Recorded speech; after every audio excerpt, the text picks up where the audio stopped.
Hey, hey, don't miss the play.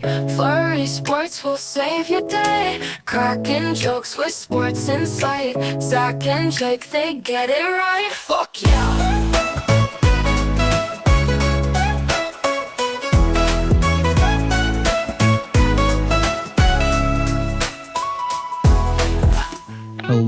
Hello. Welcome back to the Flurry Sports podcast. And before we get into some hard-hitting analysis, we have an announcement. You have until Friday to vote for us. So scan the QR code on the screen, hit the link in the description, whatever you want to do. Go to volume1.org if you want to go that way. Click the best of voting. The link in the description will take you straight to the podcast voting spot, though. Enter your email address, sign in with Google, whatever it is. If you sign in with Google, this process will literally take you 10 to 15 seconds to do. It'll be very, very quick. They don't spam you with anything. You don't even need a password. Sign in with your email address. Vote for the Flurry Sports podcast to win the Best Podcast Award. Also vote for Lombardi Sweep while you're on that page as well. If you want to do any other voting, go ahead and meander. Vote for people that sound cool. Best local writer, you can vote for me there. Scroll down to the bottom. I'm the last one there. But definitely vote for the Flurry Sports podcast, the award long awaited. Yes. Award nominated podcast. I mean, 4 or 5 times we've been nominated for awards and never winning. So I think this is the year, 2025, year of our Lord. It's time to change that. I'm sick of being nominated. Hey, sick of being probably 4th place every year. I can only assume if we're not winning it. But we need to be there. GOAT podcast, says Will Armstrong. Shout out to you. Thank you. Thank you very much. Well, that's so funny. Will is my brother-in-law, and he's definitely on the phone with my wife in the other room. Thank you, Will. Great. I mean, should we get him to call in? Let's just get all 4 people here. Might as well. Yeah, there you go. Everyone's here. I can't wait to ask Will what he thinks of Lane Kiffin.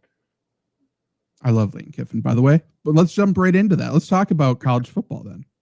Yeah, let's do it, dude. And by the way, speaking of college football, right before the show, we were talking about, of course, Kennesaw State. Zach, I discovered something very funny. Kennesaw State, it seems, has like made an announcement on their school website every time Braun Breaker, former Kennesaw State running back when he was at college, has won a WWE title. Really? That's good. They should do that. There's a title. There's like an article that's like, former Kennesaw State alum wins the Intercontinental title. Why wouldn't you? That's good. If they didn't do that, that would be alarming. They need to he should be at like on the sideline of every single game, barking at opponents, barking at refs, doing all that. Like, why not? Why not? It's just funny to me. They should be doing it. It's just funny that it's like Kennesaw State's celebrity identity is the fact that Braun Breaker does there. Great. It should be. And Will, it sounds like Jackson Dart's not going to have like any called running plays. They're trying to make sure he doesn't continue to get blown up. So I wouldn't put money on him scoring. Will he say fuck you to the coaches and pull it and go? Brett Favre-esque maybe? There's a chance. But it sounds like they're going to finally just sort of scold him for throwing his head into everybody, you know? They won't call the plays for him. I think that's the biggest thing. Is like, will he do it? Maybe, but they won't set it up for him to do it. If I was that, I mean, just put Jameis in every time you get to the red zone. Like, at that point, do what they do in baseball when they know they're going to trade a guy, and then they pitch him 10 more innings than they want to. They should just like showcase him or what? No, because fuck his arm won't be on our team. True. I mean, that's how. Put Dart on the trade market. That's how I treat every running back if they're coming up, by the way. That's how the Raiders treated Josh Jacobs for his entire career. He's still kind of going. He won't be here forever. That's so true. And speaking of not here forever. Carries 1 year. Oh, yeah. That's fucking crazy. I stepped on your great segue, though. No, it's okay. I immediately wanted to jump into what you said, which is, have the Raiders wasted more great running backs than any other football team? They've done it a lot. They've wasted they've wasted every great player. Yeah. Lions have done that too. Lions running back, maybe. I mean, Joique Bell. Of course, the one running back everyone knows from Detroit. Obviously Barry and stuff like that, I suppose. But by the way, this should be the motto of our show. Great advice doing the opposite. Hey, I assume the odds moved in that direction too after Everyone's talking about Jackson Dart like not going to get to run. So good odds. Yeah, pick I up love that money. Dude. But speaking of going other places, Zach, we're starting with college football. We've been teased it for a while. Lane Kiffin, your boy. I love Lane. Fan. I know. He is good content. He's good soup. All week, he has been, I hope it's fair to say, lying to the people, saying he didn't know what he was going to do. Sure. That's true. He had to. I don't know at all. And by the way, no shade, but Lane Kiffin, former coach of Ole Miss, now gone. The Deep South. He's in LSU. Mm-hmm. Go Tigers. To the rival. One of the rivals. To the big enemy. Rival. Can't wait to see what his accent sounds like. He should just lean into the Brian Kelly thing. He already he dodged Marty Smith, by the way, which I don't forgive him for. Marty Smith was asking him like, why here and not Ole Miss? I won't answer that. He like asked him 4 questions in a row. Wouldn't answer him. Well, what made you lean LSU? God told me. Check. He's in. The Bayou's gonna love him. God. Yeah. I mean, to be fair, he just said, it's a family decision essentially the entire time. No bigger family member than God. Well, how much more do you want to dive into the Lane thing? Because I have a lot of thoughts on like how everyone's treating him. This is me into you. You go, because I want to hear where your thoughts are on it right now. So it sounds like the entire thing was, well, first off, the AD and everyone was saying, hey, after the Egg Bowl, you have to make a decision no matter what. You have to announce it. His whole thing the entire time, from what I've heard and know, is that Kiffin wanted to coach this team. 100%. Because like this, and that was the sticking point. It's like, no matter like if you're going to go, you're for sure not coaching this team. And even after that, like wasn't allowed to address the team, the announcement and all of that. So I think all of that's complete bullshit. So the entire negotiating thing in terms of, did Lane know what he wanted to do? Probably. But one, like, he wanted to continue coaching this team. And it sounds like the argument was going on the entire time behind the scenes of, hey, let me try to win you guys a fucking national championship. Everything we've worked for this time. Like, why would we throw that completely all away? The entire season's gone, because I'm taking the offensive staff. I'm taking all of this stuff. There's going to be people not focused. There's going to be a lot. The strength coach isn't even there now. Yeah. Like, everyone's gone. Why would we throw everything away just because you guys are too proud to let me coach the players I've coached and recruited and put all this time into? Like, what's the point? I don't want to skip past this. I agree with you completely. This has been reported and confirmed. So just to put a rubber stamp on it, the sticking point was the negotiations on the rest of this year. So you're all over it. I mean, that's confirmed and correct. Like, so that I don't know how I feel about that for one reason only, which is, in hindsight, I'm like, let him do it. In the negotiations, it somewhat, and you tell me if I'm wrong, probably am. It makes sense to me for them to be like, if we allow him to think that he would be able to leave and get to coach out, you know what I'm saying? Like, it'd be an incentive to stay, to get to finish this run. So they have to, like, so I'm almost wondering if it's, well, we told you if you left, you wouldn't get to finish it. And now we have to follow through. Like, I think they are being dicks, but I think they're being dicks because they were trying to get him to stay for less money. True. I don't even blame the school. Like, I think it's stupid. Like, why wouldn't you try to get a championship out of it? But like, overall, like, at the end of the day, like, I sort of get it. Like, know when you made your bed, just fucking go at this point. Why would we want, because they would host a playoff game, right? If he was still there, they're going to drop in the rankings just because he and the staff isn't there. They might miss. They might, for sure. We'll get into that. I'm sure it sounds like you got something you're going to tee up there. But like, maybe. if he announces, hey, I'm leaving to LSU and I'm going to coach, we're going to bring fans into our stadium for a game, that he's getting booed. He's getting shit thrown at him. Like, that would have been a bad scene if that happened. That would have been terrible. The main thing I think we need to take away from this entire thing, though, is the transfer portal And all of that is completely mishandled because he has to go to LSU and make this announcement now. Because if he doesn't, he misses out on the transfer portal, the first transfer portal, which is going to happen. That he would have, there would be kids transferring out of LSU, and he wouldn't be able to recruit kids to LSU. Like, there's no reason why the transfer portal should be happening before the national championship. No reason at all. No, it makes no sense. I mean, we had the debacle. Other than the school schedule, because technically they're still students, apparently. So they have to transfer in before the next semester starts. Yeah. I feel like there's a way we could still do that and get through. School. Yeah, maybe that's it. I don't know. The timing of it is dumb. I think a lot of people are talking about what Nick Saban said on College Game Day, because he very defiantly talked about he talked about what you just said, which is he blamed the schedule first and foremost for like this coming to a head, which I totally agree with. I disagree with, because of what you said, I disagree with his claim, which was Ole Miss owed him to like stay through it. I get his perspective on it. And I don't even think it's wrong. I just think, again, thinking of it from the athletic director, another point of like, if there was no incentive to stay, then what the fuck are we doing either?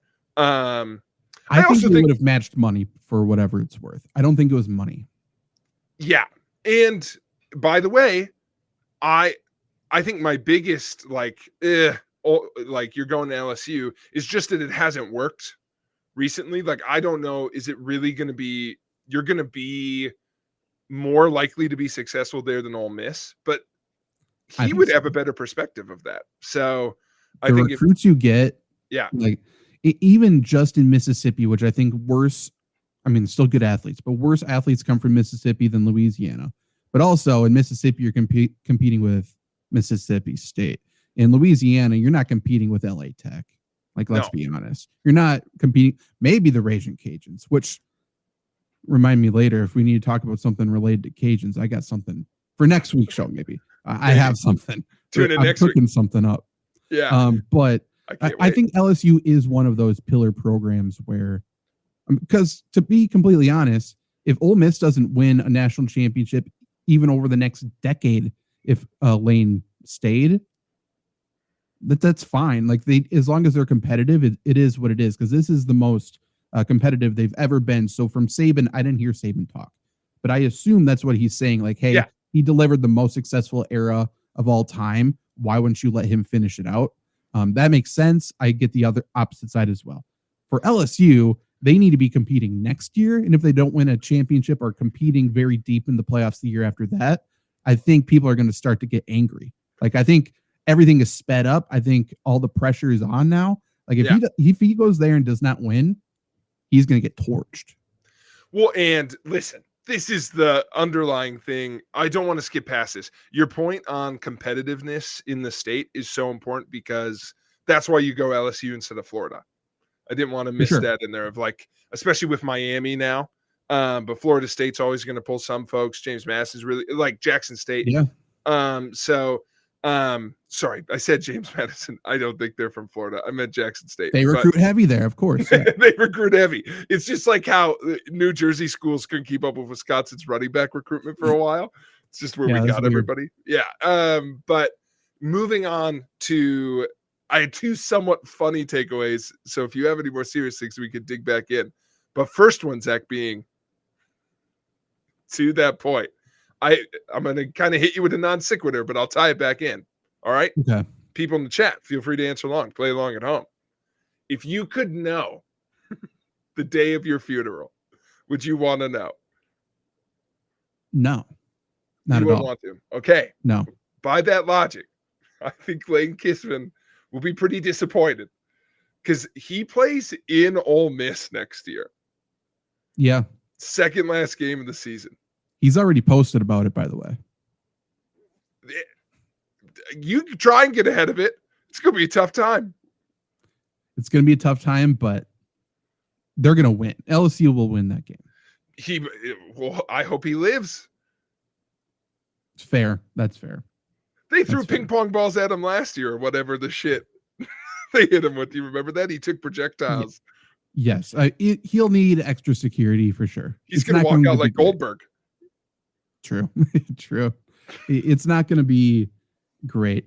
The only other thing I'll say about Lane Kiffin is two things. One, if there was a chance, and there is a slight chance, if there was a chance he was still debating where to go, in either direction, like the media coming out and saying, hey, he's going to this direction, he's going LSU, and just the hate that he got from the Ole Miss people, other people around the country, like he's forced into the decision because he can't go back then.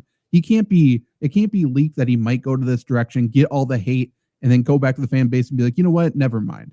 The only way he could somewhat combat that is just throw the media under the bus and just be like, hey, that was a fake story. Can you believe those losers, those nerds, those people who know nothing about football? Maybe he could have done that, won some good graces back, but they forced his hand by saying, decision this day. We know you want to go.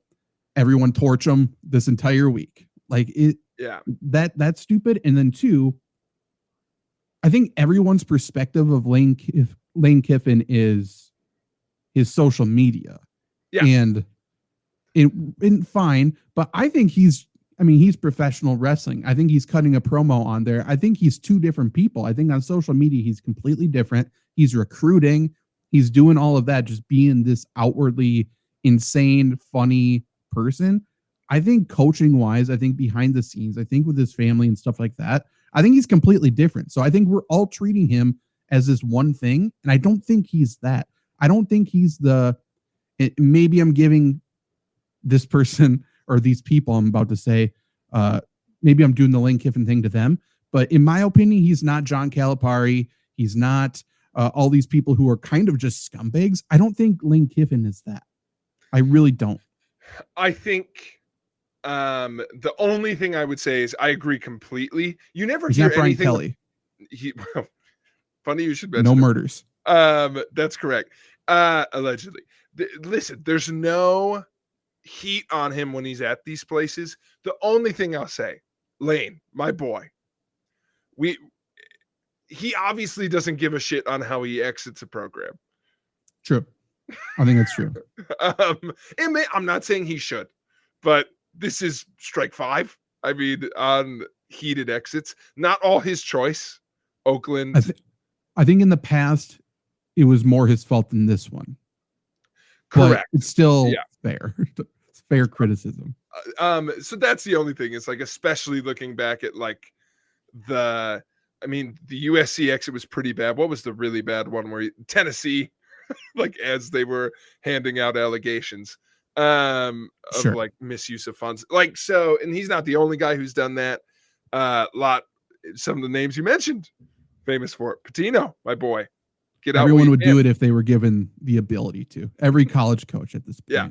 So I think it's fair. Last thing I'll say at him to kind of poke fun at him, I do think it's a little funny from the reports that he was like, I don't think it's wrong of him at all to want to stay and coach that team. I think that's natural. I think he should have been fighting for it. I think it's a little funny that reportedly he was like, you either let me finish and coach out this season or I'm taking everybody with me. And it sounds like that's not true. Well, isn't he going to do it anyway? Like, was he, you know what I'm saying? Let me back up. It sounds like maybe he said that. It sounds like the talk about him giving the ultimatum to his coaches was not true. No. Where it's like, hey, if you don't come with me right now, you're never coming. Like, fuck you. Sounds like that's not true. No, I think that's a good clarification. I think he maybe used it as negotiation with the athletic director. I'm sure. Yeah. And again, I don't blame him. I think you're going to take him anyway. But Zach, you mentioned a name that Brian Kelly has the chance to do something very funny here. At first, my first reaction was LSU and Ole Miss could do a flip-flop. But Ole Miss immediately announced permanent head coach. Yeah. So they're getting a choice. 100%. I thought it was weird, but they're just promoting the coordinator. It's for recruiting and transfer portal. Yeah, true. Just to lock it in. Well, Zach, Florida could have also hired Lane Kiffin, but they didn't. So instead, today they hired Tulane head coach. Yes. What a step down. What a step down.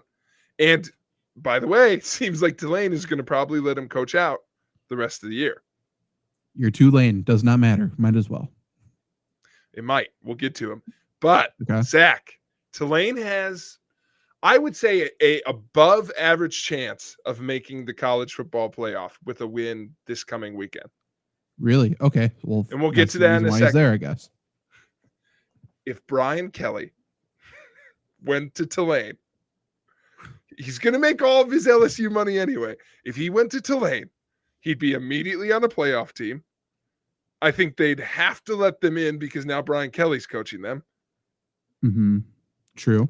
And Zach, there's a very decent chance their first matchup would be against Notre Dame. That would be good. I would love for that to happen. It might be the only time I'd be rooting for Notre Dame in my entire life. Yeah. I think there's an above average chance Brian Kelly never coaches football again. I think so, but if he was going to coach anywhere, wouldn't it be fun if it was Tulane? It would be great for me. Like, put him where no one's going to watch him, which could be where he's most dangerous. But I just get him out of here. I just don't want Brian Kelly anywhere near. And by the way, Brian, except for the fact that they hate each other, Brian Kelly and Chip Kelly could unite somewhere right now. They both are jobless. Brian Kelly, Chip Kelly, Jim Kelly, for the WWE fans, Kelly, holla. They all go to Tulane. Yeah. That would be interesting. Throw Kelly Olynyk down there. Why not? Who else we got? Merrill Kelly, MLB pitcher. Sure. Yeah. Kelly Endel, graduated from high school. Yeah, where's she? I don't know. I'll tell you where she's about to be. Tulane. Great. They would love to have her. Let me just look up what kind of offense Tulane runs right now. In my mind, it's pretty run heavy. Ryan Kelly, center for the Minnesota Vikings. He could go down there, coach the offensive line. While you look that up, Jeff Champion says, "Man, I hate being a Browns fan right now. I have to deal with Shedeur Sanders fans who are delusional. But what's the blame? Everybody but him." True. If you're a Browns fan, this kind of is the worst era because you're kind of used to, or at least numb to, not being competitive this time of year. But now, man, who could have foreseen drafting two quarterbacks like that back to back, kind of tearing the fan base apart? And then now Deshaun Watson could come back. And if Watson has one good game, you're getting torn apart in 4 directions, because I'm sure there's plenty of people, which is probably the correct opinion, who want them to draft another quarterback. Or mad they let Flacco go. I mean, everyone should be mad they let Flacco go. Did you hear Guy Fieri's leg blew up? I did hear that. Did you, Jake? You had to hear it in your household. I did not hear this. He was shooting one of his 20 shows and it stepped wrong or something, and now he's in like a wheelchair. Oh my God, he pulled an Alex Smith. Basically. It sounds like, I don't know. He must have torn his knee up or something. That's crazy. By the way, Tulane runs mostly in I formation, which is still fun. Love that. I do love that. $2 million of tequila went missing off a truck. That's crazy. I mean, Jeffrey, just not to lose this point, Jeffrey just commented they should draft quarterback Trey Shedeur. Hell yeah. 100%. I mean, do it. I question what Zach said, which is, I mean, playing wise, maybe there's a market. Have any of the GMs or franchises softened to the idea of him on their team? Probably. Some would have to, right? Some just want to sell tickets. Like, some saw something on him on the NFL field where it's like, hey, we could coach him up. We could make him what he could be. But if New Orleans was like, we're going to be bad again next year, Arch Manning's not coming to the NFL. To be fair, Tyler Shucks looked better than Shedeur so far. True. Luke wants Shedeur to Green Bay. Wouldn't that be a culture shock? Not much different from Cleveland, I suppose, but Dion ain't coming to Lambeau. I'll tell you that much. No. You wouldn't even know how to get there. No. All I was going to say with Tulane, I was really hoping they'd run like a wing T. It's like, Brian Kelly, you can come here. You have to run. You have to run this offense. You have to run wing T.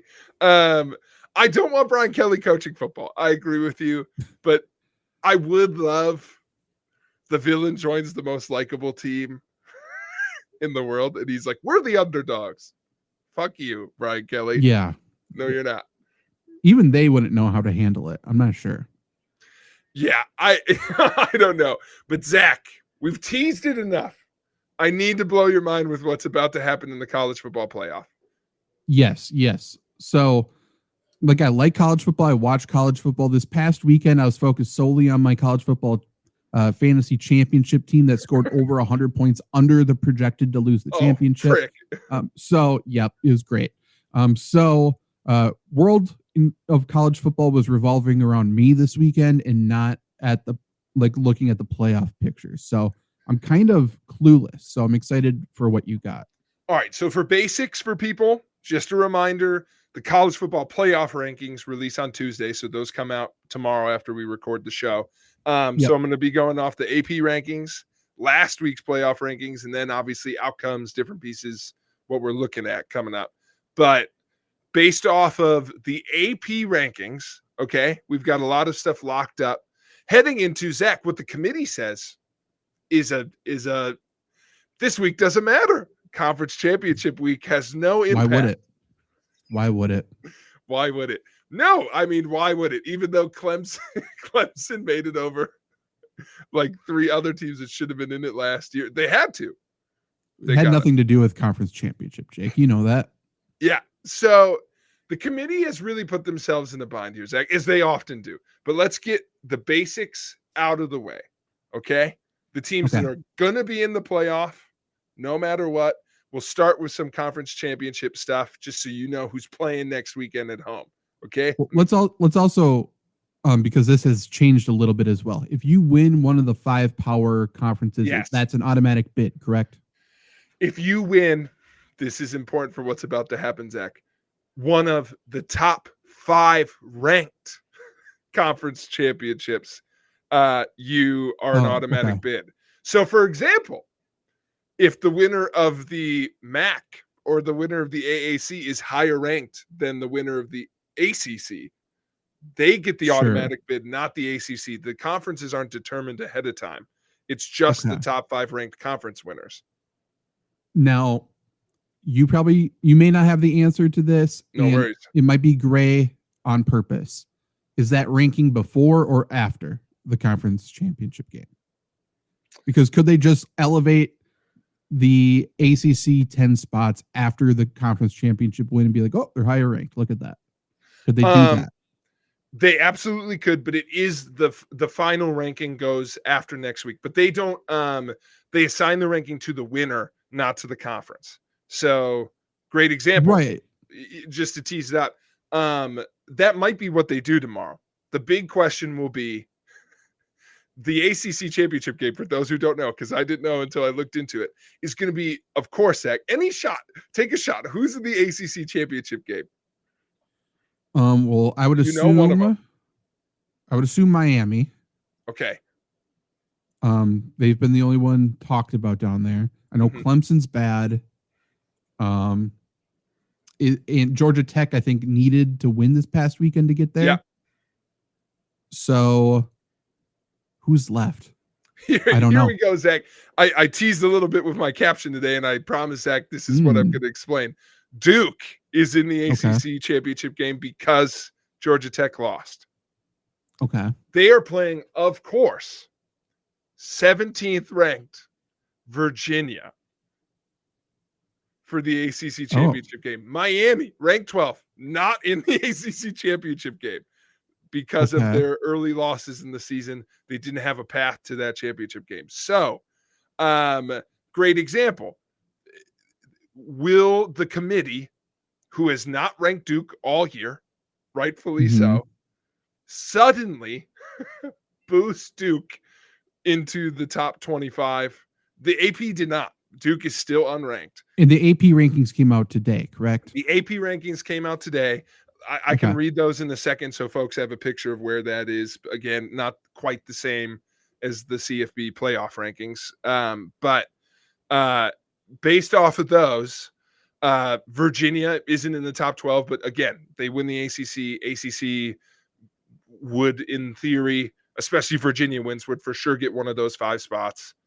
They're in. Okay. However, Okay. this will be what the committee decides. Do we decide before the game starts that the winner of this game is going to get in by making Duke ranked 22 out of nowhere? Sure.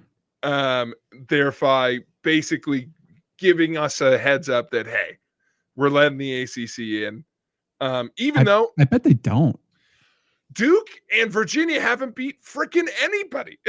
They have not beat any of the ACC folks. They're not in it. So that's what's about to happen. So let me read out the rankings to people, but good point to Zach that I don't want to skip past.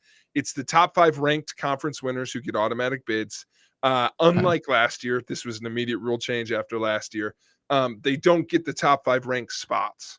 Those are ranked independently, but they have to get in. But it is important because when I read these rankings to you right now at home, there are only 3 conferences, conference championship game participants possibilities represented in the top 12. So and I called this out to you before the show, by the way. Luke is not exactly happy with your caption. Okay, Luke, I'm going to explain to you why we're rooting for Duke, and then I think you'll be on board. I hate him too, okay? Don't worry. But for now, truth. And here's why. Chaos. Come on. It's what the season's all about, baby. So I'm excited to hear who the next highest ranked conference is, because I actually have no idea.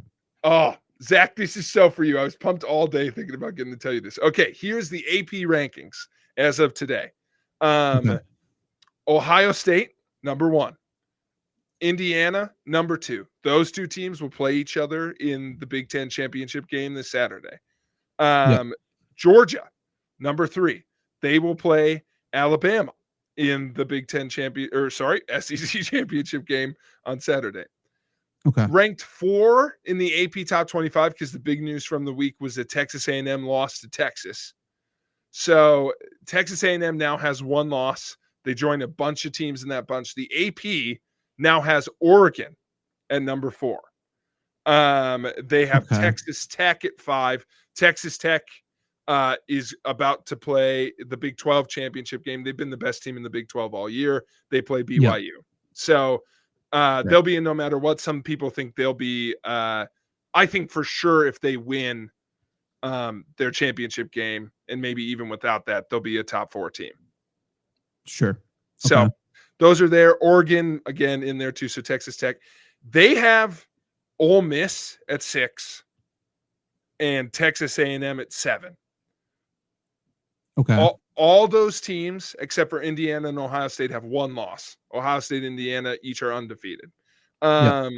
So there's some debate there on where those will land. I honestly wouldn't be surprised if they just left A&M at the top 4.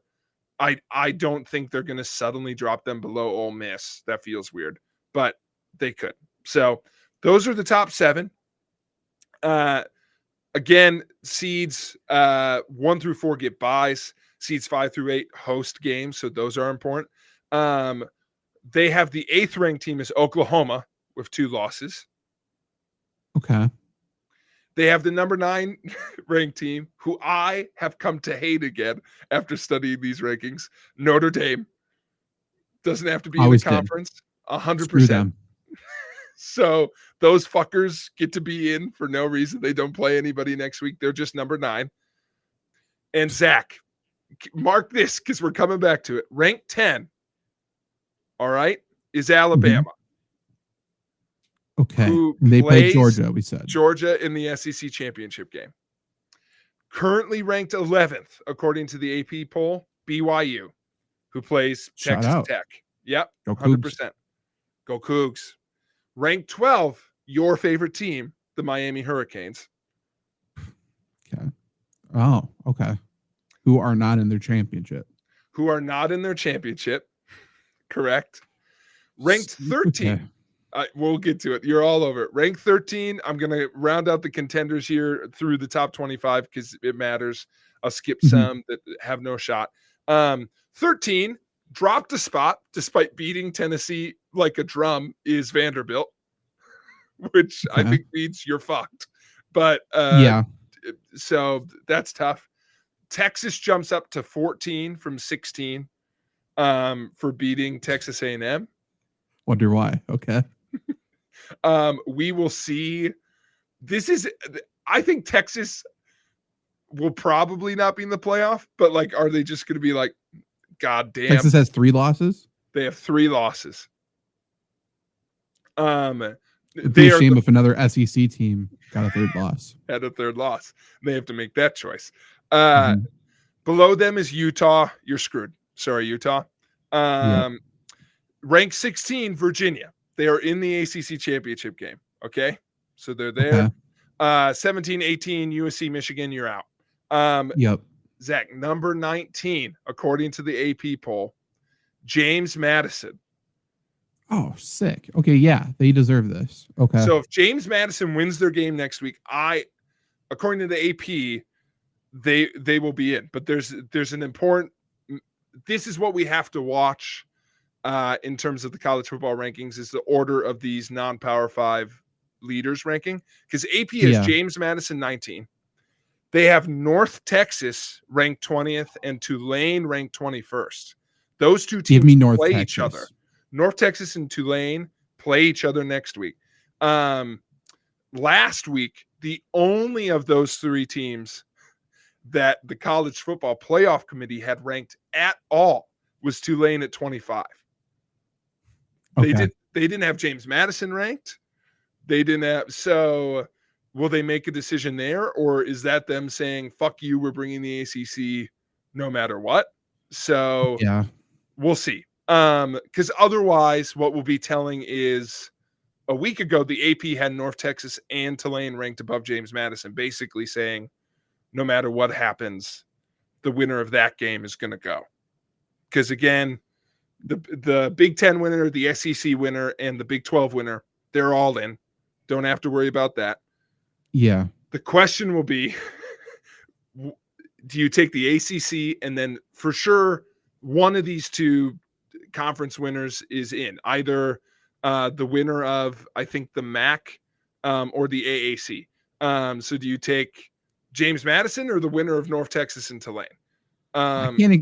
North Texas is so fun. They're very good. They have a couple freshmen that are ridiculous. If they don't transfer out, North Texas, I think, is good next year.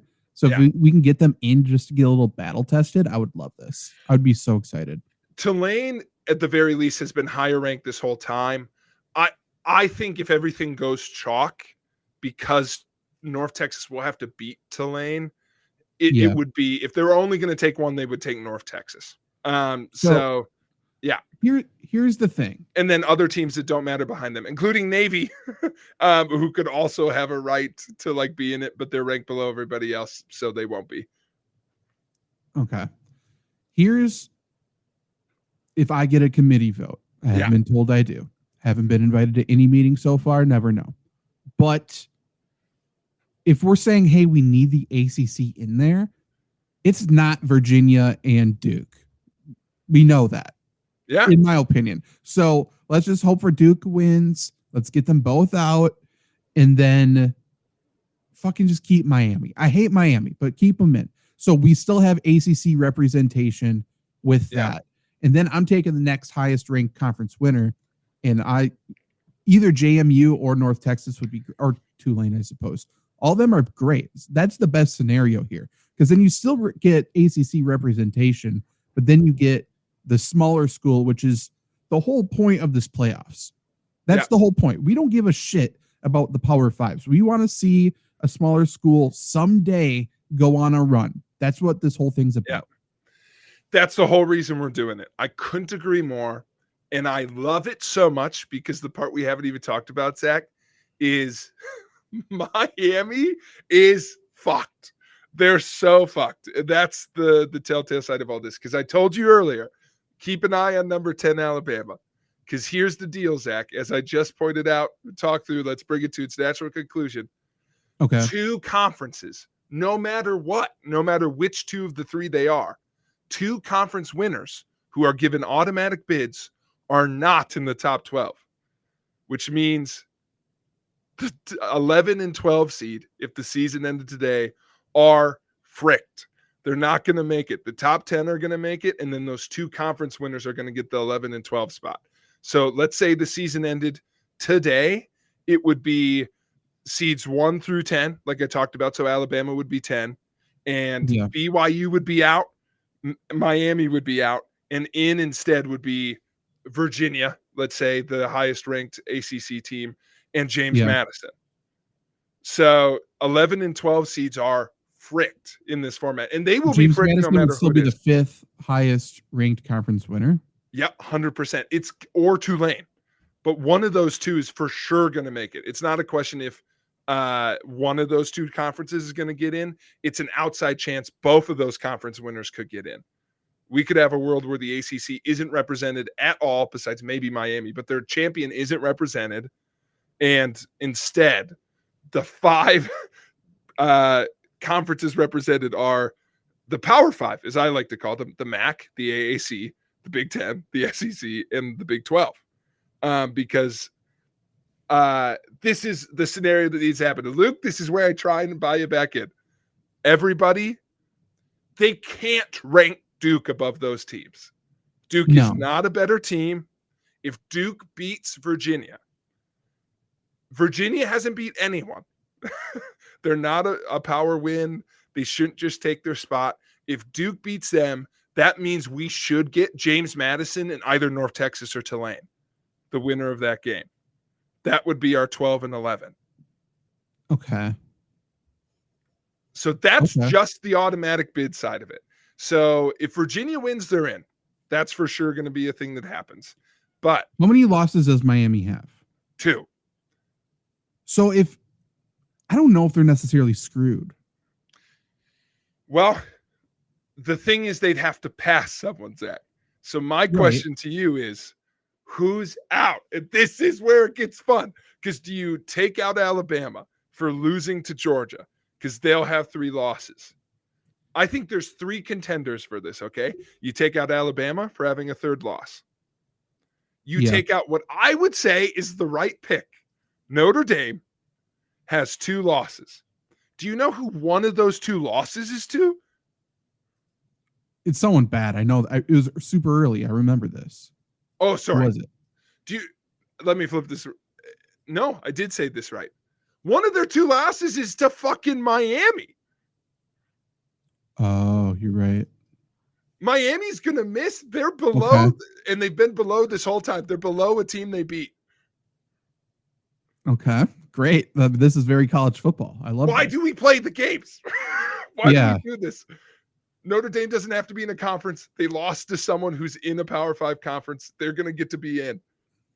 So, and I'm just looking it up because I want to know who's Miami lost to. They lost to SMU, who's good. And Louisville. And then they lost to Louisville, who's 500. 500 in the conference, 8-4 overall. So they're not like embarrassingly bad. So those losses aren't terrible. No. They beat some good teams. They just beat they beat ranked Pittsburgh. They beat ranked Florida State. They beat ranked South Florida. They beat ranked Notre Dame. You can't reward Notre Dame for having better losses. One of Notre Dame's attributes is, we only lost to Miami and to, I believe, Texas A&M. Is that true? Oh, it is true. Yeah, they lost the first 2 games of the season back to those 2. I'm hooked up on it. The Fighting Irish should be out. But Zach, here's the deal. So you could take out Alabama with a 3rd loss to Georgia. I think the SEC would literally combust. Yeah. You could take out Notre Dame, which I think maybe they should. Or Zach, sitting right there, a 2-loss team that just lost their head coach. You could absolutely wallop Ole Miss for no reason. Well, not no reason, but for not an on the field reason. Yeah. It depends if we can get some players to opt out of the bowl game, or of the playoff game or whatever. I think you could take them out. And maybe that's what they decide to do. That would be crazy. Also, Texas would be going nuts because they're like, we're not in instead of Miami. They definitely set up a scenario where Texas could sneak in as like a last resort, which is what they want anyway. I think Texas, and I've wanted to say this sentence for a long time, is perfectly blocked by Vanderbilt.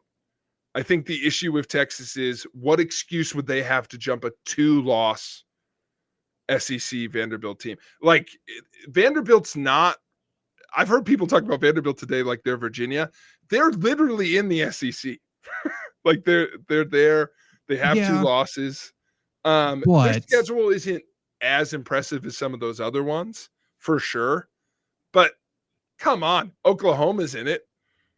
Like, they have the same exact record. Yeah. I get why Oklahoma's higher. I'm just saying to pass Vanderbilt with Texas is a really steep ask. I think putting Vanderbilt past Miami, I don't know. Like, why not? So they're better than Miami. I think they should be above Miami. So, Zach, all of that's just the stuff that could happen anyway. The committee will decide all of that tomorrow. That's not related to the actual outcomes of the games. I think, to your earlier question, they're going to decide a lot by seeding and ranking before those conference championships even happen. And we'll know from seeding, like, is there even a chance that the ACC could miss? But the point there being, I don't like Miami's odds of getting in more than the other ones, because Miami, I think, is screwed. BYU is definitely screwed, unless Zach, and that's Luke. That's why Duke should win, because then they're out. They can't make it. They're out. They're screwed, and they also screw over Miami in the process. And in my heart, screw over Dabo, because no ACC. So that's good. And then we get James Madison in North Texas. That's fucking rad. Yeah, that'd be very fun. So that's the way great. It needs to go. Or Zach, chaos option number B. What the fuck are they going to do if BYU beats Texas Tech? That's a good point. Because BYU is not in that. Again, they win it. Then you have to take, I think, BYU and Texas Tech. Yeah. Texas Tech's too good to take out. Then I think you drop Notre Dame. Like out of the playoffs? They'd be out of the playoffs because right now BYU is behind Notre Dame and Alabama. They're ranked 11th in the AP polls. Those two teams are ranked 10th and 9th respectively. No matter what the college football ranking has them, they'll be behind those two. They have to pass those teams to get in. You'll be adding a third conference champion behind the top 10 seeds. So they would be in. Texas Tech would stay in. And to get those other two conference winners in, you have to drop either Alabama or Notre Dame. You can't even drop Miami. They're already behind those two. Right. That's true. That would be great. I am not sure if there's anything I would love more. That'd be awesome. I dropped my mic cap a little bit. I got too excited. But to be fair, though, here's the thing. So the whole thing about the college football playoff, unfortunately, it is a showcase of the future NFL talent. That's what the college football playoff is. It's not about the games. It's not about the results. It's about showcasing NFL talent and making a lot of money. With Alabama, I don't know who's the NFL talent that's like super, super good that's going to be showcased that everyone wants to see for this upcoming draft. For Notre Dame, it's their running back. Yeah. And because he's going to go really high. So I think they would choose Notre Dame over Alabama. I think they're more willing to let Alabama go without Saban. And then maybe Saban gets a stink and says, hey, I'm the new NCAA commissioner because you took away Alabama. Maybe that guilt trips Saban into a more leadership role in the NCAA process here. I don't think they will. And here's why. I think they have to take Alabama, even though your reasoning is right. And I think it's for this reason. I don't think the committee will agree to punish whoever had to play Georgia, because there isn't another SEC team with only one loss. So if this was Oklahoma, if this was LSU, or not LSU, sorry, wrong, Lane Kiffin team, Ole Miss, Vandy, all those teams would go to 3 losses. Like, so Alabama would get shafted for being in the championship game, which again goes to their earlier thing of like, that's why they say the championship game can't matter. That's what I was just thinking. There's a reason why that happened today. There's a reason why they're saying a loss in the championship game does not hurt you. They didn't say a win wouldn't help you. They're just saying a loss won't hurt you, and it probably is because of the SEC. Yeah. And by that metric, remember this at home. For the love of God, if BYU somehow, by the love of their God, beats Texas Tech, I don't want to hear. I don't want to hear one motherfucker talk about dropping Texas Tech. No. They shouldn't, at least. They're very good. I can't wait for all the people who go, you're telling me they're better than Texas? They're better than Miami? They're better than Vandy? We're saying exactly that. They're also better coached. Their coach is very good. They are better than all of those. That is correct. Yes. So, Zach, that's why. And Luke, that's why we should temporarily be rooting for Duke. We're just mostly anti-ACC. And more so anti-pro chaos, anti-Notre Dame, anti-establishment. Duke is the punk rock of conference championship weekend. We want to go anti-establishment. We want to tear it all down. We need either JMU and either North Texas or Tulane in the championship or in the playoff. That's the way it needs to go. And by the way, if the committee was going to do it, I'd be all fucking on board if for no reason whatsoever they randomly went, by the way, Texas is in, Oklahoma's out. Fine. That's fine by me. Yeah. Or Notre Dame. I think they want Notre Dame in. But if you were going to squeeze Texas in, Texas is in, Ole Miss is out. Sorry. Oklahoma with a healthy Mateer now, though. Like, he is very good. He could be a star. They're in no risk. I'm just highlighting. There's no path, unfortunately, for Texas, even with the win. It's Arch Manning, though. I know, but I'm telling you, that would be who they have to drop is one of those teams. They'd do it. They'd be willing to do it. I think this is funny. Alabama loses next week, and Texas goes, we have 3 losses. You have 3 losses. Are we not better? Who has the more notable quarterback? Who beat each other this year? Not that that matters in college football, but did they play? For whatever reason, I don't even remember them playing. It's tough when there's 100 teams in each conference now. They did not. Okay. By the way, and again, they've fallen into the baseball trap, but college football needs to remove at least one game from their schedule. Yeah. Yep. They do. With the help of the transfer portal. Just do that. Yeah, that's what they should do. That would really be helpful.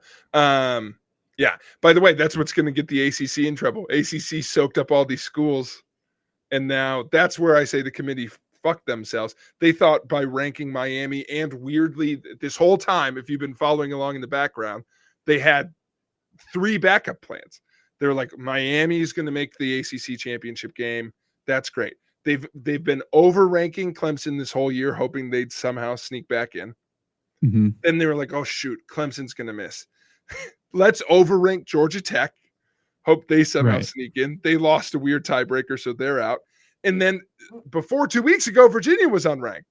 Virginia suddenly snuck in because they're like, no, we can still do this. And now they've ended up where Virginia is the only ranked team in the ACC championship game. They couldn't keep up with all the teams in the conference. Even SMU, they were like, maybe SMU will do it. We'll keep them up there. Wrong. Duke. Go Devs. That's so weird that the SMU's in that conference. I'm fully convinced. We need to have Duke. Your 2025 ACC champion SMU Mustangs. Yeah, I mean, they are definitely on the coast for sure. The Atlantic coast. Isn't that what ACC stands for? Coast? Some coast, yeah. I'm not sure. One of them. But that's college football, baby. Tune in next week when I lose my mind. Fully. Yeah, honestly, we need to, 1, petition the playoff rankings to come out on Monday before our show. And then 2, we need to be glued to those rankings tomorrow. But a fun thing, I don't want to gloss over this because I think it's a fun thing to follow. No matter what happens, don't miss this. The 11 and 12 seed are screwed. They're not going to make it because we know 2 conference winners are getting in who won't be ranked as high as 11 and 12. We know that. What's the reason for the playoff rankings to come out Tuesday other than to copy the AP's homework? No reason. That's the reason. That's so stupid. Do your own work. Worked best for Reese Davis's schedule. Fair. Okay. As long as Reese is okay, then I'm okay. I think there's too much overlap between the committees. I think they were like, we'll leave that there. Dumb. Maybe we give that power to somebody else. Us. What? We got good ideas. By the way, I'll throw it out there. Whoever wins the Volume 1 podcast award. I'm not giving that power to fucking RCU. Absolutely I'd give it to Bowling Guy. Sure. That sounds like a great podcast. Yeah. Good stuff. By the way, I'll use this as a transition and then we'll get into the NFL. One more reminder, please go vote at thevolume1.org. Zach mentioned earlier the podcast category. Please also, if you have the time, if you have the energy, go to the best local news writer category, also under media. Zach is in there, and folks, I got to tell you, Zach is in a losing battle because after after 50 fucking years, Judy Clark is retiring. Does she write? She does not. She does not. But she's a household icon in the Chippewa Valley. I voted for her. It's a tough sled. And you all who have no pole in the race, you're our only hope. That's right. Yeah. Can you imagine if you beat Judy Clark? Oh, the promo I'd cut on Judy Clark there, by the way. Insane. We'll tear it down. Yeah. So I noticed that today that I'm like, oh, son of a bitch. I didn't realize the category was loaded. Yeah. Yeah, tough battle. I do feel like Miami at the current moment. I thought I was surging at the right time, and it's like, shit. Okay, well, maybe next year. But not if our fans will it into being. So thank you for that. It could be worse. Fuck Judy. Vote Zach Bruner. You could be in the best morning voice category. I could. Not many people know my morning voice, so maybe that needs to be a new thing. I'm just saying you got to go against Bob Bozel. True. Has he retired yet? God damn. He has won this award. I just checked only him. It's a one. Well, yeah, it's the Bob Bosold Award. That's not fair.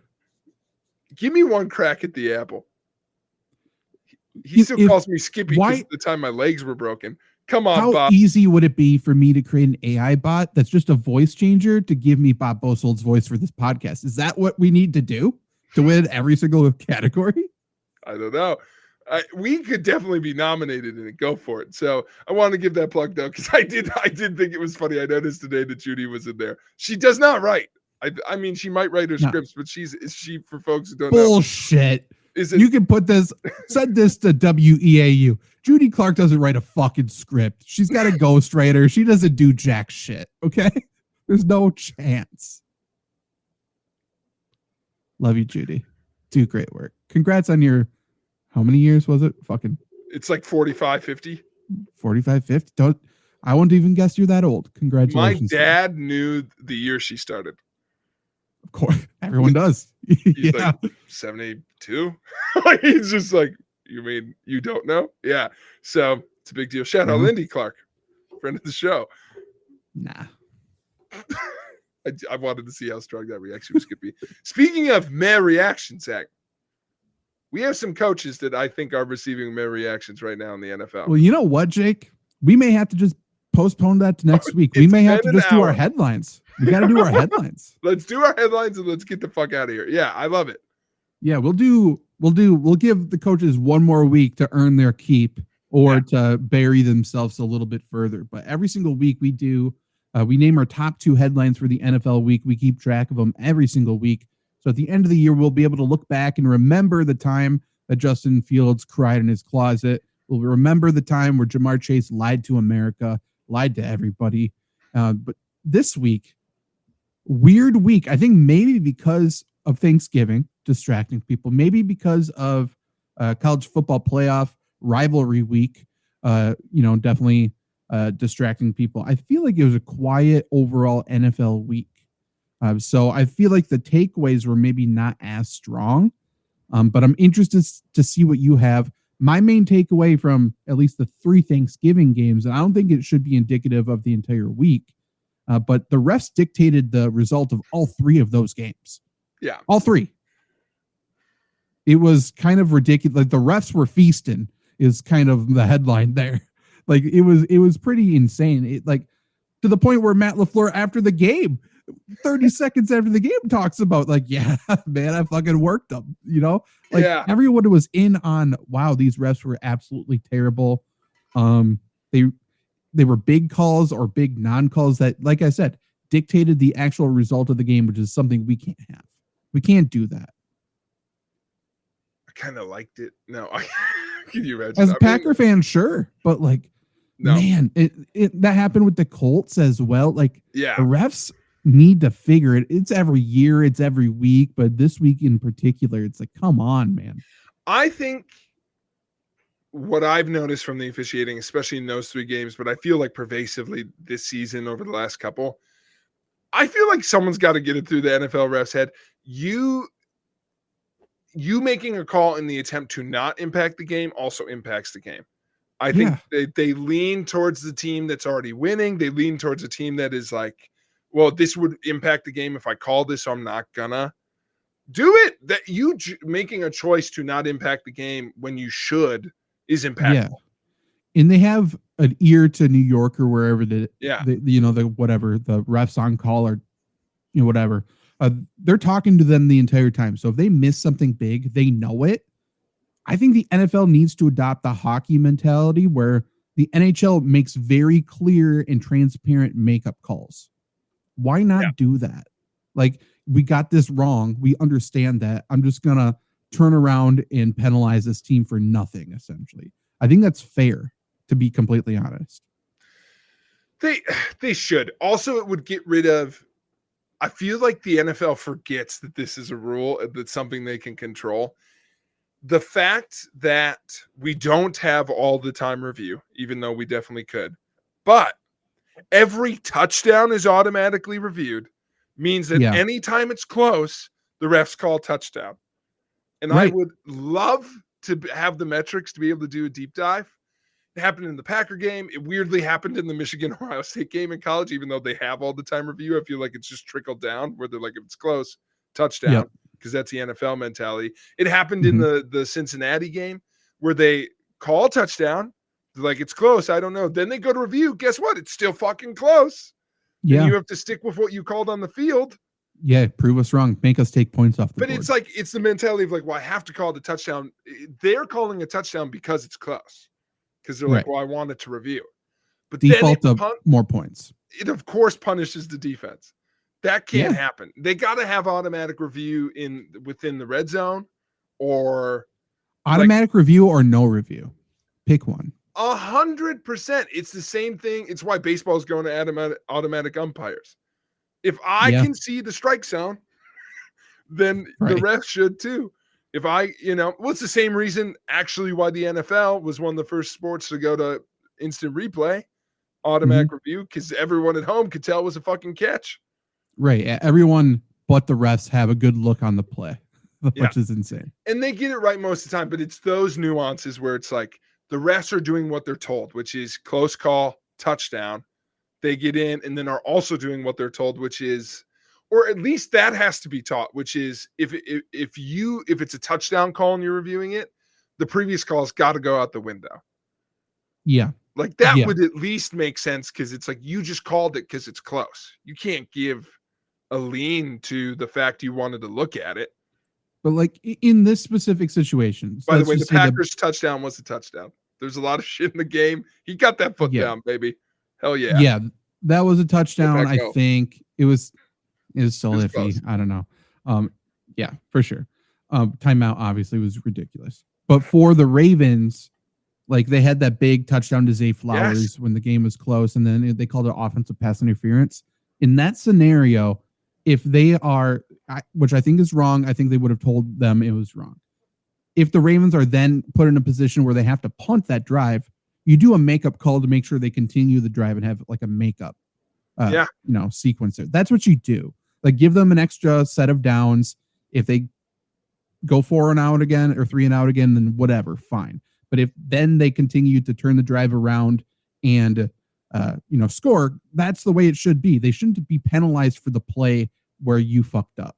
Like, no, because that was a wasted down then when it should have been a touchdown. Give them a full clean slate, and then we'll see what happens. That's what you need to do as refs. You need to officiate the game. You're not officiating play-by-play basis. It's not one play, wipe your mind clean. That's just not the way it works. No one does that. Yeah. No, it's not how it works. It's also like an impossible reffing standard. Yeah, me. For sure. For sure. For the refs, that's crazy. So yeah, that would be the thing. I heard someone make this argument with baseball, so I'm going to use it for football now. Any job, like I work at a university, if everyone around me knew if I was doing something right or wrong except me and I had to go off gut, I'd fucking quit. Like we make all these old lawyers come in, not their day job. Ed Hockey leaves many, many family members, it feels like, come in, ref for the love of the game. And they just have to get it right. Just have a feel for it. Just like do it. Or we're sending you death threats. Yeah. Or if you get too many wrong, then you're out of a job. Like, no, just support them. Just be like, hey, I'm going to take 2 seconds out of my day and tell you the correct answer, actually. Use the resources we're already using. Yeah. We're actively choosing when and when not to use the resources that are always there. Correct. No extra cost. We don't pay a fee every time we go to it. No extra cost, harm. No extra time. We're actually spending more time debating the fucking call on the field. Like, why is it important for the coach to know if a call was right or wrong? No, nothing. It's so simple. Either we adapt and take on this technology, or we just get rid of it. Yeah, just do one or die. Stop putting one foot on each side of the fence. It's so stupid. You know who I blame? Whoever designed the challenge flag. True. That's true. Too cool. It's too fun. That's a good point. Thank you. Fucking thanks. If that was like, I don't know, what does everyone hate? If it was like a laser, no, that's too cool. you got to shine the laser in the ref's eye and make him stop, blow the whistle. Yeah. 100%. That's what it should be. Yeah. If you had to fill out a fucking form every time you had to do challenge, we would have got rid of it 10 years ago. But you get to see Bill Belichick angrily throw a flag out, and we romanticize it. We also, maybe I haven't seen it. We haven't had any good challenge flag throws this year, I feel like. No, very angry and disgust, just right in front of the ref. No, I saw one. Who was that? I saw one last week. He didn't even throw it. He just pointed. I've seen those too, where they take it out of their pocket and show the ref. They don't throw it. They show it. I'll go one step further. I don't think this is insane. I don't think refs should have flags, or they should at least reverse the order. I agree. I like when they throw their hats. Oh, I mean, that's good too. Yeah. If a ref forgets their flag in the locker room, can they call a penalty? Is that a rule? To me, we're really off the deep end here. To me, this gives me the same feeling. A play getting so crazy that I start seeing hats flying from referees. Same feeling I get when there's a goalie fight. True. It's a beautiful part of the sport. Yeah, two Godzillas drifting towards each other. It's the best. No one knows what exactly is happening, but we know something fucking cool is about to happen. No, the cameraman gets it right every time. All of a sudden they cut, one's already standing there. Another thing with the cameraman, I love a good camera fake out. When the ball's going some way, the camera's got the wrong guy. Always great. We should have worse cameramen and less flags. That's what we're calling for. Raj, bring us in. Okay, so far, college football playoff committee, we were taking that on. Rules committee of the NFL, we got that. We're fixing football left and right, every level. High school football, let us do the rankings for that too. Why not? Speaking of high school football, Zach, you've unlocked a high school football story I don't think I've ever told you. My senior year, I was running, I was a manager for the football team, proudly, lettered. They had an end zone camera that I would set up, run whatever, get the film for. First time I ever did it, I didn't really know what I was looking at. I didn't realize that exactly what I was seeing was what the tape was showed up for. I got a call to the head coach's office on Tuesday, like from class, came there. And I knew there was critical feedback coming because for 5 minutes he thanked me for what I had done. You know, he called me his office. He said, I want to start out saying you've got a great attitude. You know, you look nice. You smell great. You're always on time. Yeah. He's like, I think, and then, you know, and then he let up and he goes, I think we have to work on your filming. And he said, in fact, we're going to bring in a kid that one of the teachers knows wants to go to filmography. He's going to film instead. And I was like, oh, shit. I was like, did I miss it? Could I zoomed in more? And he's like, no, that in fact is the issue. There is a controlled zoom on the tech. Every play, I would start super zoned out the whole field because I wanted to make trying to look for yourself what's happening. No, I didn't want to miss anything. So I would start out stereoscope. The play would start, and all at once, I would zoom all the way in on every play directly onto the football. And then I'd find out a little bit. So every play, Coach Lou, this is a quote, it was making us nauseous. Yeah. It's sometimes I would screw it up and I'd zoom in on the upright because I was behind it. So I was just zooming in so fast. But instead of saying somewhat zoomed in, for whatever reason, I felt like I had to always start all the way out. Sure. And then quick as I could find the play. So what I'm saying is the NFL should hire me and it will always feel. Every play was like an old Western shootout. You turned around and tried to find the ball immediately. And I was always like, they just want the film. They don't need it like close up. You can do that yourself after it's turned in. Yeah. You can zoom in on every play. Yeah, I would zoom in on like the players' reactions. I was going for like you want a vibe check for sure. Yeah, that's 100%. Good. Didn't you like when I caught that Morgan Fuller said fuck after he missed a block? I feel like that's telling. Known that. Yeah, he said fuck, duck, or luck. I couldn't make that much out, but next week maybe we should make them up too. Why not? So I didn't have that job very long. No, that's why you're not. Filming anything right now. You're not making your directorial debut next week. No, but there you go. We've unlocked a high school football story. My top storyline is that the Chicago Bears are a playoff team. To me, they've legitimized themselves this week. Yeah, hell yeah, they have. What do you want to do? Beat the Eagles? I'm not even sure if it was on. Like, I don't care anything on the field. After the game, in the locker room, Ben Johnson takes his shirt off and the team is like, first off, he took his shirt off so everyone in Chicago could get free hot dogs. Fucking baller move. Yeah. And then two, the team likes each other. Yeah. Like they're all together. So the whole part about them fully collapsing feels like that's not going to happen. It feels like that's not the Chicago team we got. And then Ben Johnson's also being realistic today. Today, he's like, we're winning despite our passing. Like we still need to learn. Caleb still needs to learn how to play quarterback. We're not like blindly being like, yeah, we're great. We're good. We can beat every team. It's like, no, we're winning games because we're turning the ball over or, turning other teams over. We're running the football really well. And Caleb is still not necessarily the guy. Like, I feel like all expectations are in check. I feel like the vibes are great. And that scares me as a Packer fan who plays the Bears this week. I don't know if they're going to win the division, but what I like, to your point, is I don't think they're going to panic if they somehow don't win the division. They are seeing themselves, who cares? Same way Green Bay is, by the way. Like, we want to be in the playoffs. That's what they're telling themselves anyway, We get in, we're in. Who gives a shit if we win the division if we go further in the playoffs? So, and I think that's the attitude the Bears have, is we're a winning team. We've got stuff to grow, but you don't want to play us in the playoffs. By the way, if they can beat Philadelphia, they can beat anybody. Yeah. They can beat absolutely anybody. And they didn't just finding a bunch of ways to lose. Don't get me wrong, but it was a solid win for the Bears. You can't take it away from them. They didn't win. They beat the Eagles. Like both running backs ran for over 100 yards against the Eagles. If you can do that against any team, you are fucking feeling yourself.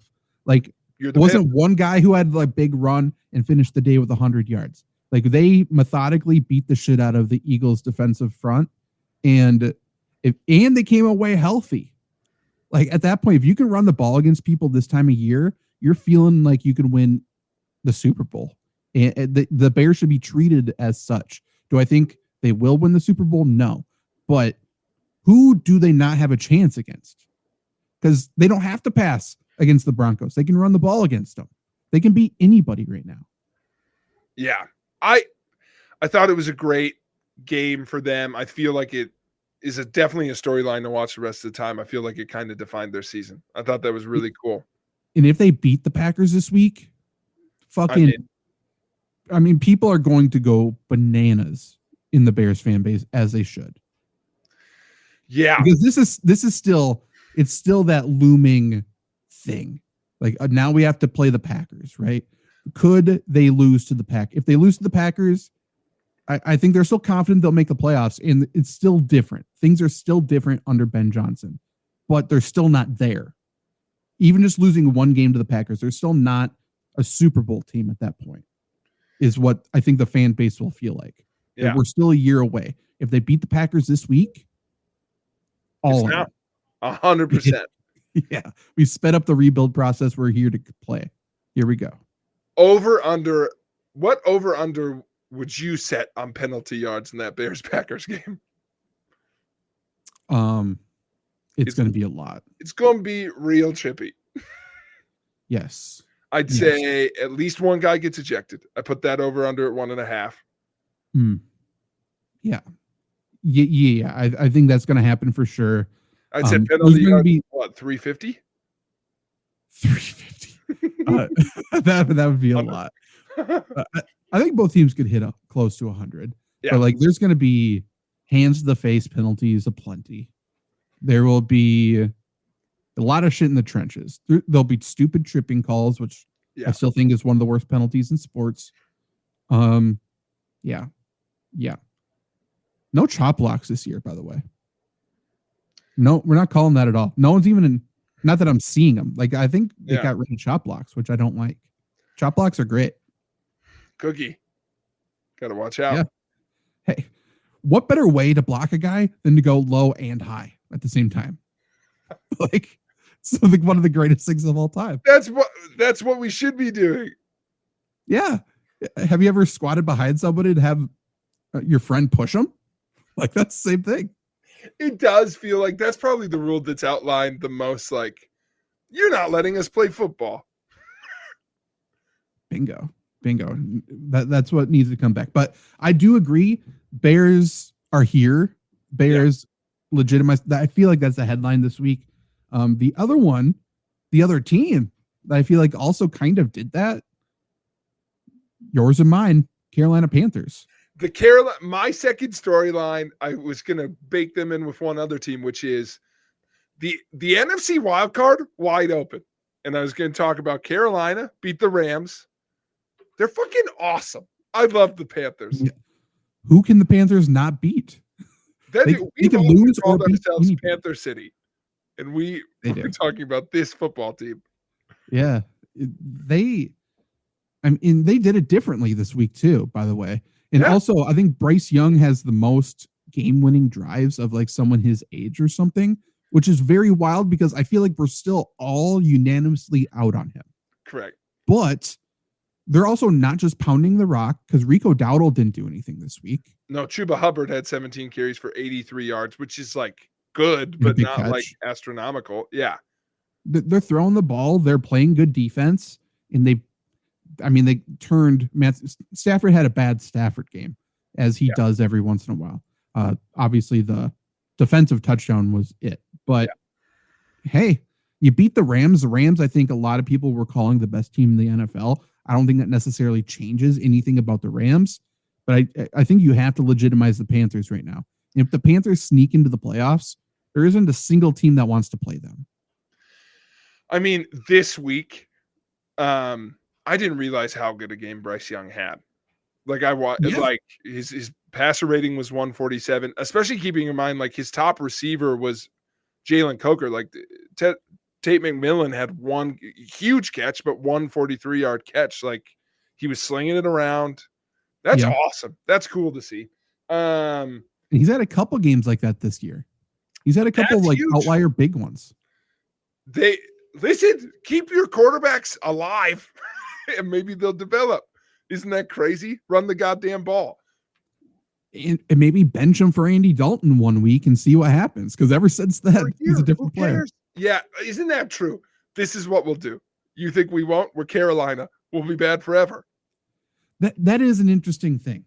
Because I thought, and a lot of people thought, that would ruin him because I've seen that a lot. Yes. I guess. You bench him and then you're putting them back in. Like, what's that going to do? They hit the reset button, and maybe other teams need to do that with some of these players. The Vikings have tried with JJ McCarthy, but I feel like even just disguising it as an injury doesn't necessarily do that. Like, the Vikings should play JJ McCarthy the rest of this year and then play Aaron Rodgers next year and then go JJ McCarthy again. Like, hit the reset button. Teams have to stop doing, if you prelude everything, the JJ McCarthy thing, he's our guy, he's our guy, he's our guy. Then when you need to hit a reset, it's defeating. If you approach it the way the Panthers do, and you're like, he will eventually be our guy, but he's improving. He's got to get better. I honestly think that would be, they don't need to do it, but Ben Johnson would 100% do that to Caleb Williams. Right. If he had an awful stretch, they won't do it this year, but let's just say he had an awful stretch. Great. You're out because we've talked about it. It's about your development. Mm-hmm. And I still think you'll develop. You don't need to start every goddamn game. No, it's not about winning a press battle. I feel like that's such a good point. I would include in the storyline there, dude, the Cowboys are just like kind of in it. They're playing as good as anybody.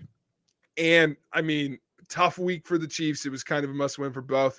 But with the Bears being like, I feel like weirdly people were still waiting for it just to be the Lions and the Packers from the NFC North. Like, Bears, Packers, Lions in it. Seattle, Rams, and 49ers couldn't be more in it. And now Carolina and Dallas aren't going away. They're not going away. But my other big takeaway from this week was, I just think Tampa's right there. Like, Tampa could lose that division to Carolina, though. Right. They may not even need a wild card. I just think this is a new era. Like, I feel like the Lions are out. I don't think they'll make the playoffs. That's crazy. I think Chiefs are out. I don't think they're going to make the playoffs. Ravens might be out. Joe Burrow's back. Like, there's just a lot of weird shit. Mike Tomlin, we were going to do coaching hot seats. I'm not sure anyone's talked about as having a hotter seat than Mike Tomlin right now. My thoughts on that are, I don't think Mike Tomlin will ever be fired.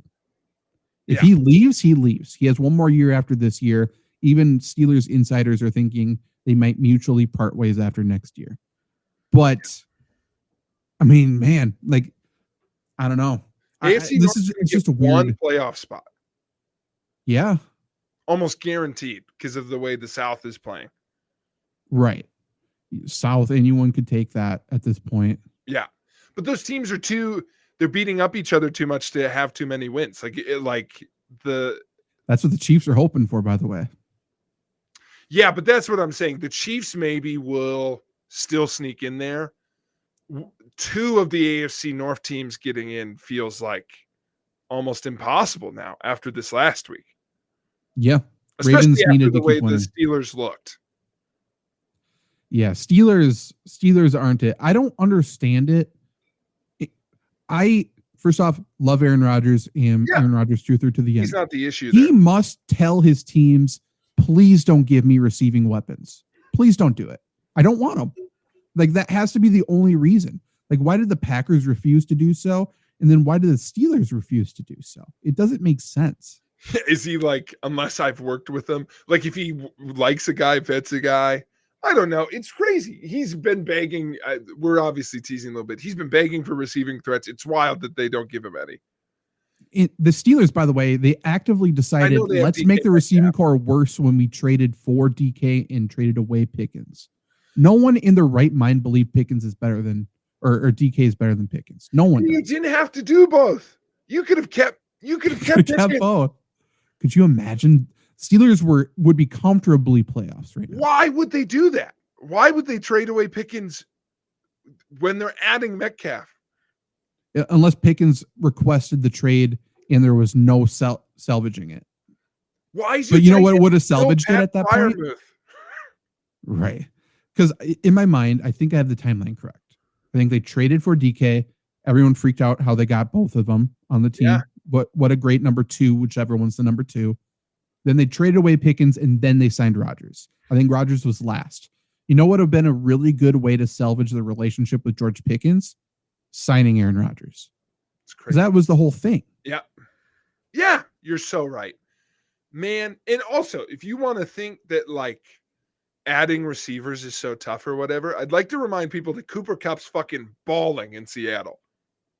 Yeah, he's playing great. There's multiple. I mean, you can trade for a receiver at the deadline too. That's really not that hard. We see it all the time. Diggs is still helping in New England. Diggs has been a big reason for the culture change in New England as well. Like, he's a leader. We got a mature Stephon Diggs right now, which is scary. He's finally, I will never forgive the Vikings for what they did to Stephon Diggs. He was there. He was the dude. He was going to be there forever. And you picked Adam fucking Thielen. Yeah. Mike Zimmer did. Yeah. But Mr. Viking. Mike Zimmer has a problem with certain types of people, and Stephon Diggs unfortunately fits that too. The Vikings have had like 8 head coaches all time, and 2 of them are Mike Zimmer and Brad Childress. Shout out Brad. He's great. I would say fired too soon. I actually don't think he's that terrible of a coach, but Zimmer, I do think, is a terrible head coach. Yeah, he's fine on DC. But I agree completely about New Era. I think I also think quite comfortably for the first time in a while, I'm like, maybe first time in 10 years, I think the gap between the AFC and NFC is like 0. It might even lean NFC. And yeah. I don't think that's been close since like the Chiefs dynasty began, where it's like the conferences as a whole, it was always like Chiefs, Bills, Ravens, Chargers, Broncos, Patriots in that time frame. Meanwhile, the NFC would have maybe 2 teams. Philadelphia, San Francisco. 100%. Sometimes in there, Packers would be one of them, but they'd switch out with somebody. 100%. The Buccaneers were there with Tom Brady, but yes, that's it. Yeah. They flip-flop. Maybe there would be 3, but it'd be 2. And now it's like, who the fuck's going to go? Like, maybe it will still just be Rams, Eagles. Maybe it will just like end up that way. Maybe. But there's no sign of the Seahawks slowing down, though.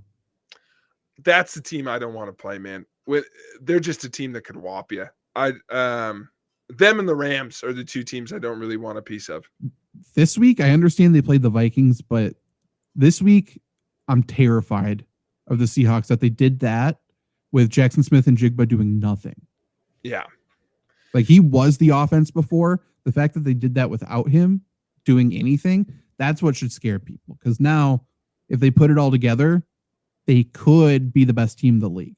Is Mike McDonald even going to sniff Coach of the Year? I don't know. I think he should. It would take a loss. And Canales. I fucking love Canales. I'm all in. Canales should too, for sure. It would take a loss to the Giants in primetime tonight for Vrabel to even get discussion of him not getting it. But if he wins another game in primetime, which they should, then I think it's got to be crown him. It's the same reason as like Stafford, just had a bad game. Does that change anything about MVP? No. Should it be Rico Dowdle? Potentially. Why not? Who's comeback player of the year and why is it Sam Darnold? Came back from us thinking he was dead. Honestly, yeah, he deserves it more than anybody at this point. Can you win comeback player of the year in the same season? Can it be Joe Burrow? I had this thought during Thanksgiving because they were talking about how he's already won it twice. I think you could. Why not? Yeah. Who is it otherwise? Is there an obvious one I'm forgetting? I think it's McCaffrey. Oh yeah. And but if the Bengals make the playoffs, we are forgetting the obvious one. Who? Daniel Jones. No, they made the rule where after Flacco, you have to actually miss for like legitimate reasons, not just being bad. Being a safety briefly isn't a legitimate reason. I mean, there should be a award for the best position change of all time, or for the year or whatever. Like that would be good. You know what? That doesn't get enough love. The scout who looked and said, Daniel Jones, the safety, he should be our quarterback. Give that praise to Kevin O'Connell. They wouldn't sign him after they saw that tape for sure. That's right. Joe Shane still has a job. He does. That's crazy.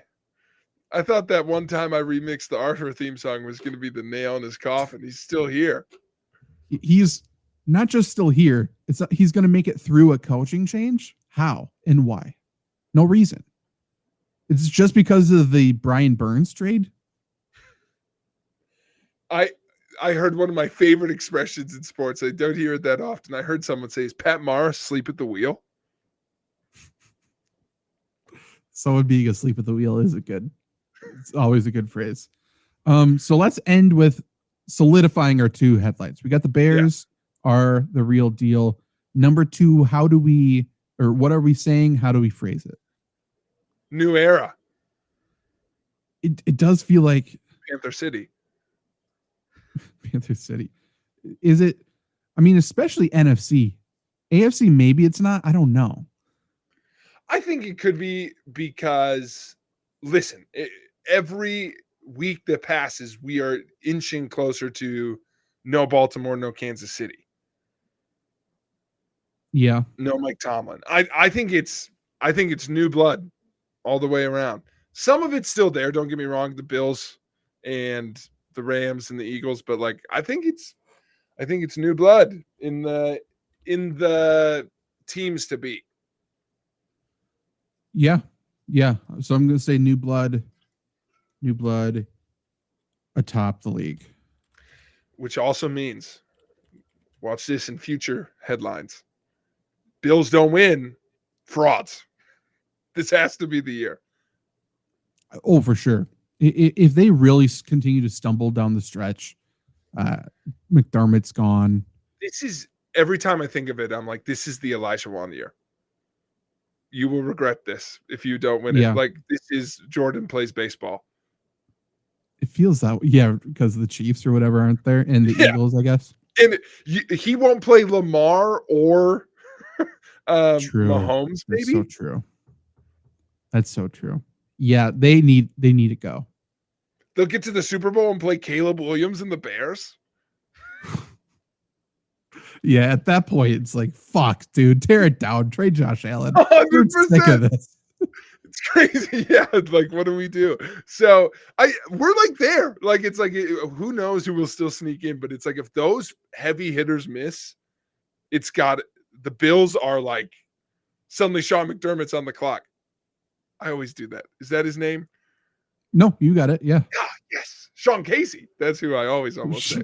Sean Casey is someone else. I can't even remember who you know. He's a baseball. Sean McVay. You think Sean McVay is Sean Casey? No, I got it. I won't forget it now. I think Liam Cohen is Sean Casey. Oh, yeah. That's even less connected. Correct. You're right. Looks like it's Sean Casey. Sure. Yeah, absolutely. Well, by the way, Jags fans, let's end on this. Calm the fuck down. Jags punter just threatened to kill somebody this weekend. Remember, you know what Liam Cohen said? That happens all the time. He's a fighter. It's a punter. It does not happen with a punter. That's notable, I think. Ray Guy never threatened to kill one dude. No. Punt him to the moon, maybe. He seems like an old-timey joke like that. But no, I'm not. In what scenario is a punter saying, I'm going to kill you? I mean, when he wants to murder someone. That's it. I guess at that point, I don't know, man. Seek help. You're a punter. Know your role. You don't get to do that. No. You call, who's the most intimidating guy in the Jags? You call Trevor Lawrence. I don't think they got one. No, Oluokun isn't threatening. You call Liam Cohen so he can fight for you, then you hold him back. Trayvon Walker, Josh Allen. The other Josh Allen. That's a good one. Yeah, the other Josh Allen. By the way, he was bullied into adding a 2-part last name to his jersey. That stinks. That stinks. It does. Also, the real Josh Allen, not to throw shade at this guy, That's so fucking funny. This guy, we should be on the inside anyway. The real one. What's the D tackle who we love from Steelers? The Hakeem Nicks. Scariest. Who'd you say? Did you say Hakeem Nicks? Yeah, I don't know where that came from. I think we need to end this. You know what? I'm not even going to finish my point. So this was a Florida Sports Podcast. Vote for us. Hey, on that note, go to volume1.org and vote for us. We'll be back next week. You have until Friday to vote, so please do so. Goodbye.